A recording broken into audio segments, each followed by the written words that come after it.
Hello everyone. Welcome to our session on measuring the success rate of help desk initiatives. Thank you for taking the time to join this session today. My name is Charavina and I'm a product expert at Analytics Plus, Manage Engine's IT analytics solution.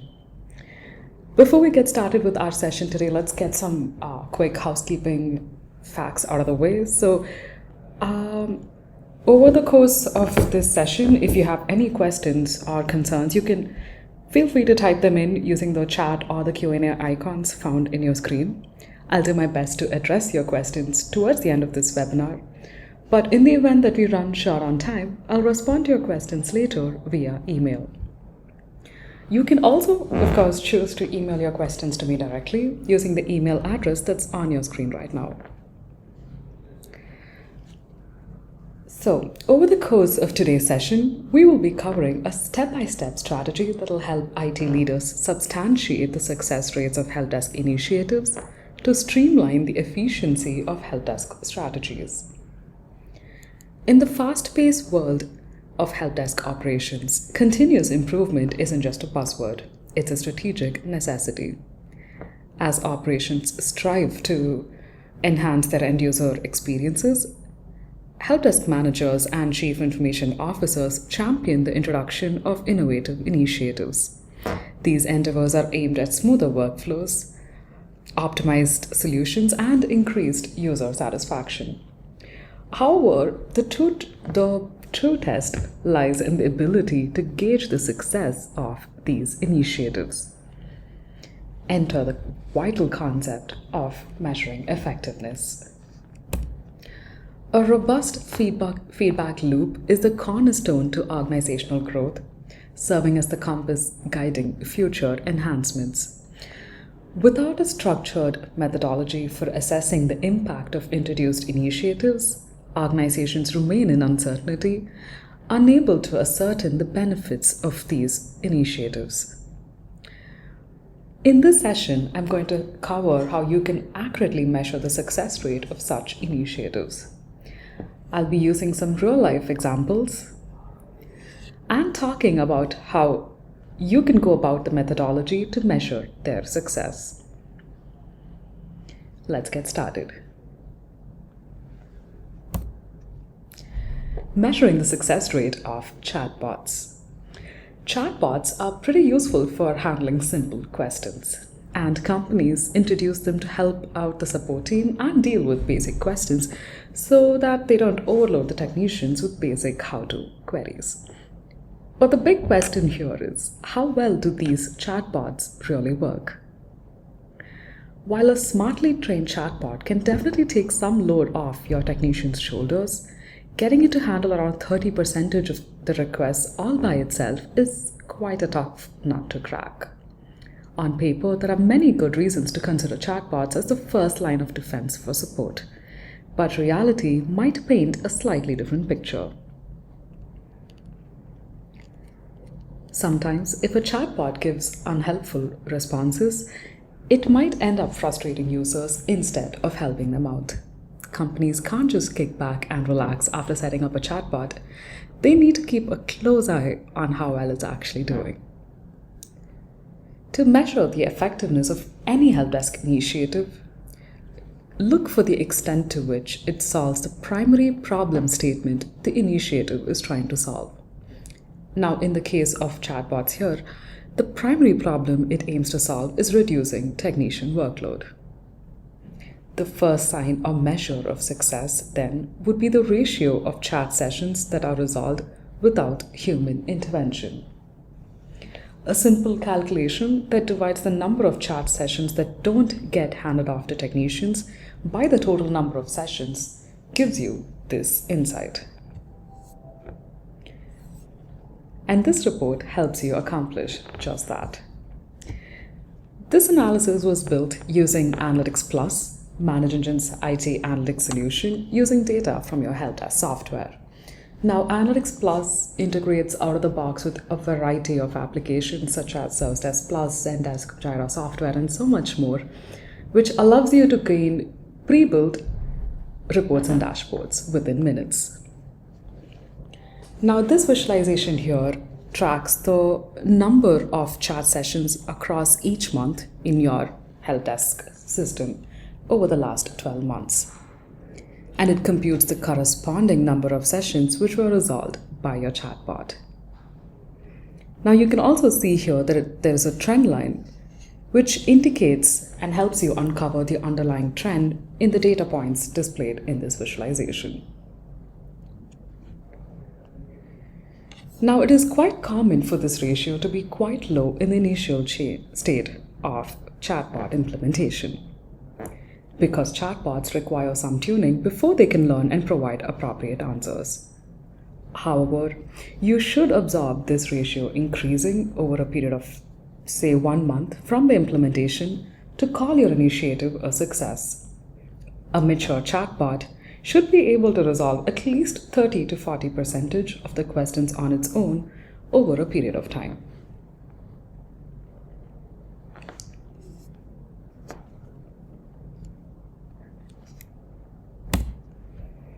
Now, while we just discussed a visualization that helps you measure the efficiency of a chatbot implementation, here are a few strategies that you can implement to improve the efficiency of your chatbot implementations.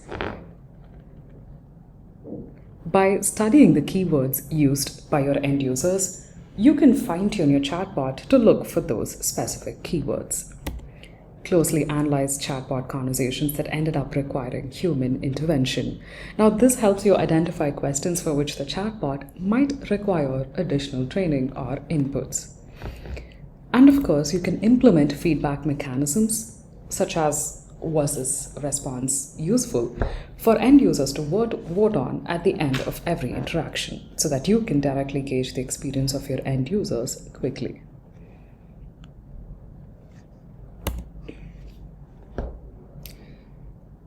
Measuring the success rate of call queue management systems.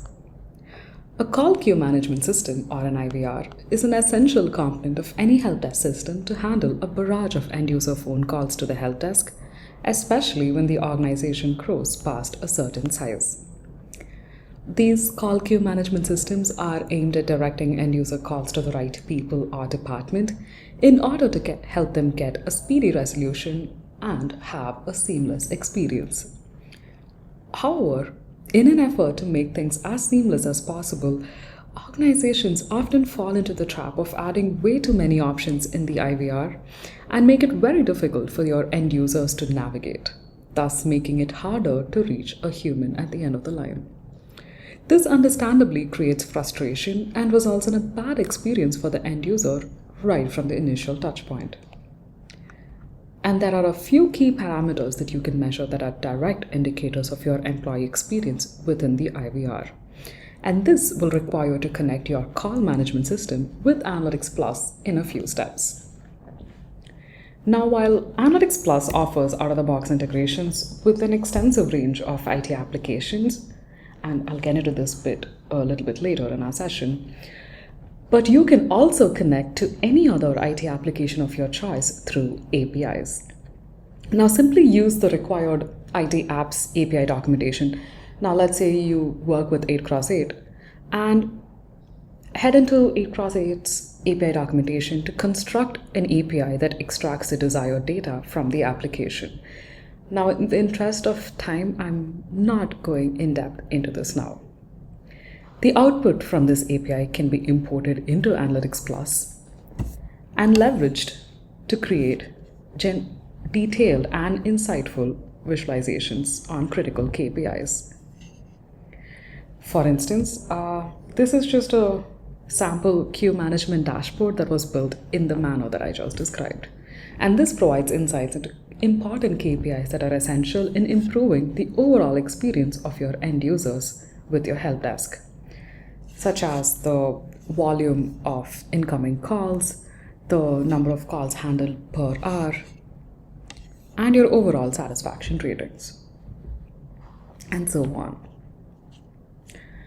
Now, there are 3 primary elements you should measure in your call queue management system. And these are the number of navigation inputs before connecting to a technician, the wait time of your end users, and the number of disconnections faced while on hold. In an effort to route the right type of end user to the right technician, organizations end up configuring way too many IVR options that your end user has to navigate in order to get help. And over a sustained period of time, this causes a lot of frustration and makes end users even shy away from trying to get help. One of the fundamental things you can do to make your end user experience great and your queue management system successful is consolidating and simplifying your IVR options.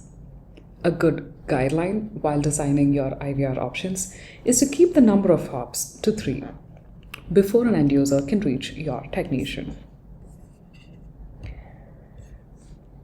This visualization is a combination chart, and this identifies the number of calls handled by your queue management system across the various help desk categories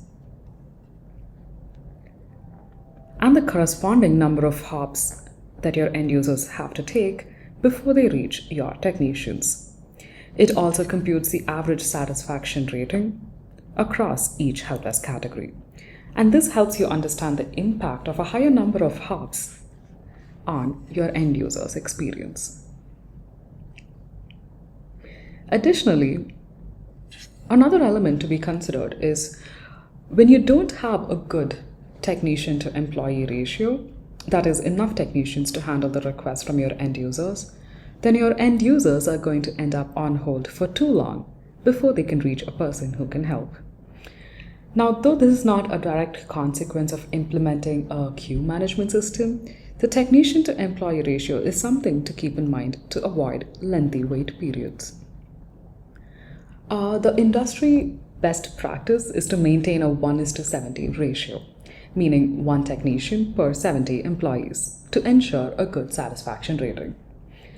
Closely monitor this ratio against the average wait time and the number of times end users drop off from your queue as a result of having to wait for too long. And you can accomplish this using this report. This tracks the technician to employee ratio across each month in your help desk and the corresponding number of call drops, while also computing the average wait time across each month. And as you can see here, when a higher number of call drops are experienced in your queue management system, you can dig deeper and understand that the technician to employee ratio is pretty bad for those months. And this is a great way for you to identify and measure the impact of a technician to employee ratio on the success of your queue management system. So while these two visualizations that we just discussed help you measure the effectiveness of your queue management system, here are some ways you can improve its efficiency. You can keep the menu options simple and easy to navigate, and ensure a healthy technician to employee ratio, and keep a close eye on how much time your end users have to wait before they get to speak to your technicians. Let's look at the next help desk initiative, pre-order mode of asset procurement. A common initiative among organizations is pre-ordering and maintaining a running stock of IT inventory to avoid delays when it is requested by the end users. Now, when this strategy is implemented well, it can have a positive outcome on employee experience, productivity, and your organization's finances. However, since it requires a significant capital investment, it might not be very right for every organization. For this initiative to be successful, organizations should strike a perfect balance to ensure inventory doesn't spend too much time on the shelf, but at the same time have sufficient inventory to go through when requested. The success of this initiative requires us to measure the cost associated to the idle time of an asset that is in storage since its procurement. Now let's look at how we can calculate this value for a laptop. So to calculate the per day usage cost of a laptop, we can use a formula like this one. So let's assume that an average expected lifetime of a laptop is 3 years, and that the cost of the laptop is approximately $2,000. And this tells you that your per day cost that you're paying to use your laptop is about $1.8. Now, assume you have 10 laptops sitting idle for a period of 30 days. Then the total value lost would be approximately $540, which is the per day cost of 1.8 multiplied by 10, which is the number of laptops that you have, and multiplied by 30, which is the duration. This gives you the total value of $540. And this value and this metric can be visualized using a report like this one, which helps you understand how your pre-order mode of asset procurement initiative fares over time. And as you can see here, that naturally when the number of assets in storage for greater than 10 days increase in your organization, there's a subsequent increase in the value lost by placing these assets in storage. Now, while there is no set guideline on how much organizations can lose by leaving assets in storage, because this varies greatly based on the organization's appetite for this.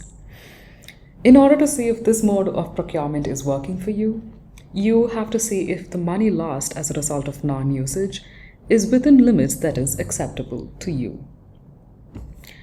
And here are some strategies that you can implement to make this initiative more effective.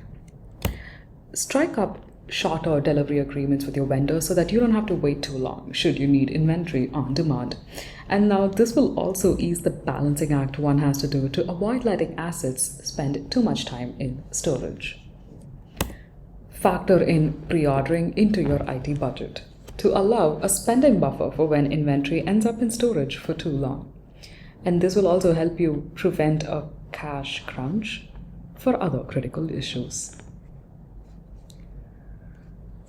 So now the next initiative that I want to talk about is a help desk ticket routing automation. So there's a fairly good chance that you have set up some sort of auto assignment rule in your help desk to automatically assign requests to your technicians. And this is aimed at ensuring no request goes unnoticed and ends up in a no man's land, and hence, at least in theory, should help with speedy resolutions. However, unfortunately, this is far from reality. IT teams tend to set up a round-robin mode of ticket assignment due to its simplicity. And in an ideal condition where all technicians have the same level of expertise and ability to handle requests of varying complexity levels, auto assignments usually do wonders. However, in non-ideal conditions, it is imperative that you measure the effectiveness of success of such auto assignment routing practices. Measuring the reduction in resolution time of requests post-auto routing might sound like the most obvious way to measure the success of this initiative. But this might not give you the most accurate measure of success, and that is because there are several other factors at play when it comes to the resolution time of a particular request. Then the best way to measure the success of auto routing initiative is to simply check the number of times a request is reassigned to a new technician after the initial assignment. When tickets get passed on between technicians, it's a straightforward indicator of the effectiveness of your auto routing strategy. Reassignment of a ticket usually happens when the initial technician is unable to resolve the issue due to factors such as lack of expertise or due to the complexity of the particular issue. And valuable time is lost while technicians scramble to find the right person for the job, which also ends up increasing your overall resolution time.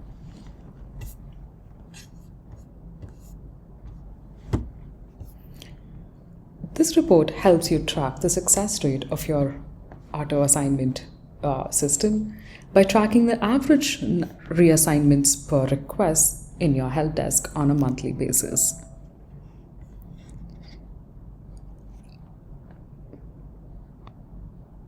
And you can see here that a low number of technician reassignments were sustained for a continued period, and this is a sign of a successful auto routing initiative, as this is an indication that your initial technician was able to resolve the request that they were assigned, thus saving time and complying within your SLAs and accomplishing what your auto routing initiative set out to achieve. You can also see here that there's a forecast that's set up to predict the auto routing success rate over the next few months by tracking the average reassignments per request over the upcoming months. And this is set up based on the historical data available within your helpdesk software. Here are a few tips to improve the success rates of your auto routing initiative. Build some intelligence into your auto routing mechanism, that is, route requests to technicians based on their area of expertise rather than a simple assignment based on a particular order. Additionally, you can also periodically review the assignment mechanism or rules to ensure reassignments stay within acceptable limits.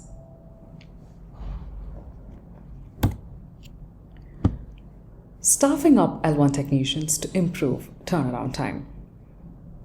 The most common and quickest fixes to improving your incident turnaround time is staffing up your help desk, especially your L1 team. Having a responsive L1 team has several benefits, including faster first response, quick information gathering, and requests not spending too much time going unnoticed.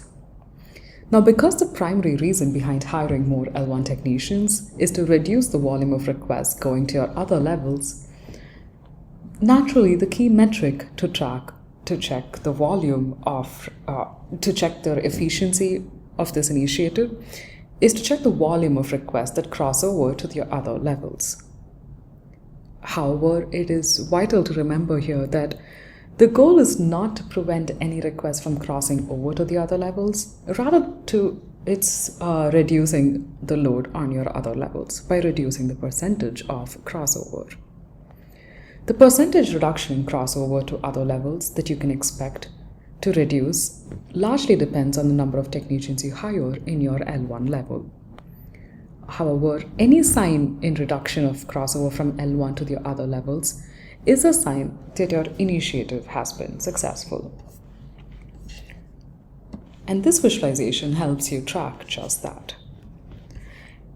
It tracks the change in crossover from L1 to other levels in your help desk on a monthly basis.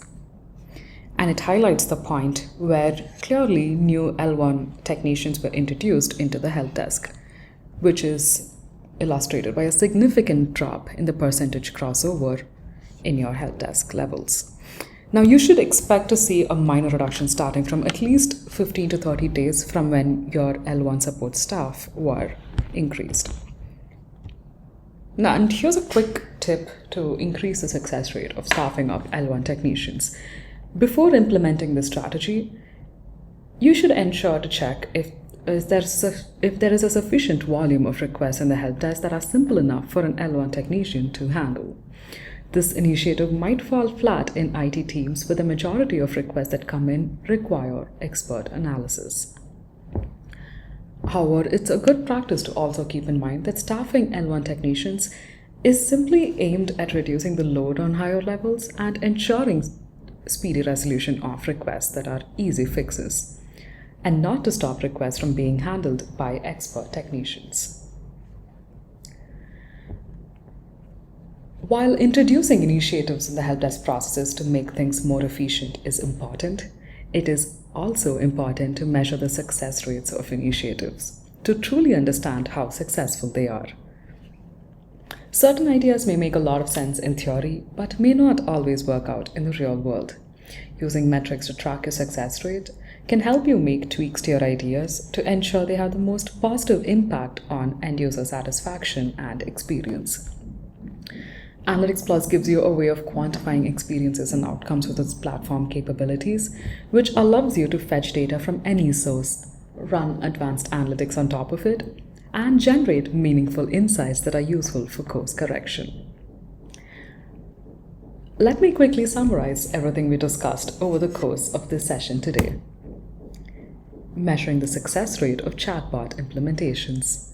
To measure the effectiveness of any help desk initiative, simply look at the extent to which it solves the primary statement you set out to fix. In this case, track the number of chat sessions resolved without technicians' interventions to understand if technician workloads are reduced effectively. And a quick way to improve chatbot implementations is to analyze chatbot conversations that required technician intervention and identify areas where your chatbot may require additional training. Measuring the success rate of your call queue management system. One of the fundamental ways you can measure the success of your queue management system is to track the number of hops end users have to take before reaching your technicians. Additionally, you can track your technician to employee ratio and the corresponding impact on call drops and average wait times to measure the success of this initiative. Measuring the success rate of pre-order mode of asset procurement.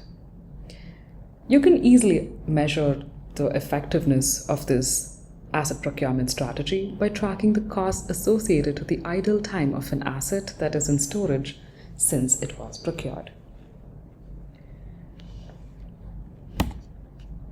Measuring the success rate of your ticket routing automation. A great way to understand and quantify the effectiveness of your auto routing initiatives is to check the number of times a ticket is reassigned before it's resolved in your help desk. When tickets get passed on between technicians, it's a great indicator that your auto routing initiative needs to be streamlined. Measuring the success rate of staffing up L1 technicians to improve turnaround time. Track the volume of requests that cross over to the other levels to understand the volume of requests passing on in your help desk, and a reduction of crossover levels from L1 to other levels is a sign that your initiative has been fairly successful. The reports we covered over the course of this webinar were built using Analytics Plus, ManageEngine's AI-powered IT analytics solution using data spanning across various monitoring applications. Beyond offering comprehensive analytical capabilities, Analytics Plus also provides out-of-the-box integrations with several IT applications. This includes various ManageEngine applications such as Service Desk Plus, Applications Manager, Site 24/7, Endpoint Central, to name a few. The Advanced Analytics platform also provides pre-built analytics for a variety of third-party IT applications such as Ivanti, Jira Software, Zendesk, Nagios, and so much more. The primary benefit of these out-of-the-box integrations lies in the fact that they can be configured within minutes with minimal input from your end, post which you can access more than 300 pre-built contextual reports and dashboards. So if you'd like to attain a hands-on experience and apply this detailed analysis over your help desk data, all you need to do is sign up or download the Analytics Plus free trial and set up the various integrations to access insightful visualizations.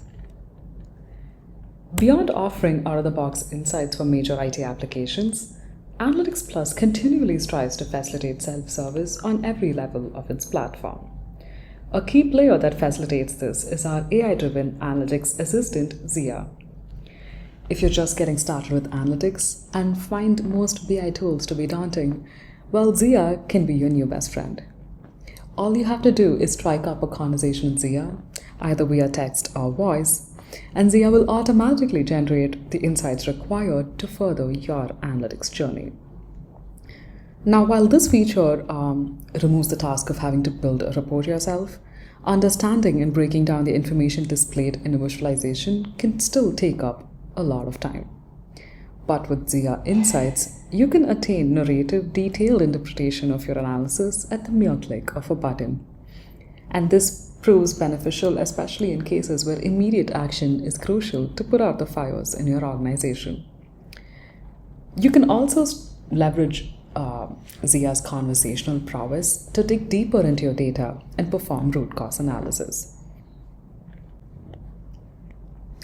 Another beneficial and handy feature in Analytics Plus that I would like to talk about today is our scenario analysis functionality. Using what-if analysis, you can execute powerful scenario analysis over your reports to visualize various outcomes based on a deciding factor. For instance, let's say I want to improve the burn rate in my help desk, and I'm looking at hiring additional technicians to ensure a better burn rate. To understand first the correlation between burn rate and the number of technicians in my help desk, and to also, more importantly, understand the number of technicians I should ideally hire, I can use this feature. So by simply varying the number of technicians in a help desk, I can quickly visualize the corresponding impact on my help desk's burn rate. So by understanding the business impact when changes occur ahead of time, you can adjust your strategies and achieve business objectives with ease. And you can also set up threshold-based alerts for your reports and get notified via in-app alerts or email. And this saves you the trouble of having to recheck your reports manually to avoid missing out on business-critical changes. So this was a brief overview of the Analytics Plus application. So we've covered a lot of information over the course of our session today, and I really hope you benefit from this session. If you would like to try out these reports for yourself, you can quickly download or sign up to the Management Analytics Plus application, which provides a free, all-inclusive 15-day trial. Simply scan the QR code that's flashing on your screen to head to the sign-up page. And from there, you can either download the on-premise version or sign up to the cloud version and get the application running with ease. Once that's done, it should take you mere minutes to set up the various integrations and access all the pre-built reports and dashboards. And with that, we have reached the end of this webinar today. So that's about it from me, folks. If you had any questions or concerns during this session, please do contact me using the email address that's on your screen right now. I truly love to hear from you. Thank you for taking the time to attend this session today. Take care, everyone. Have a great day ahead.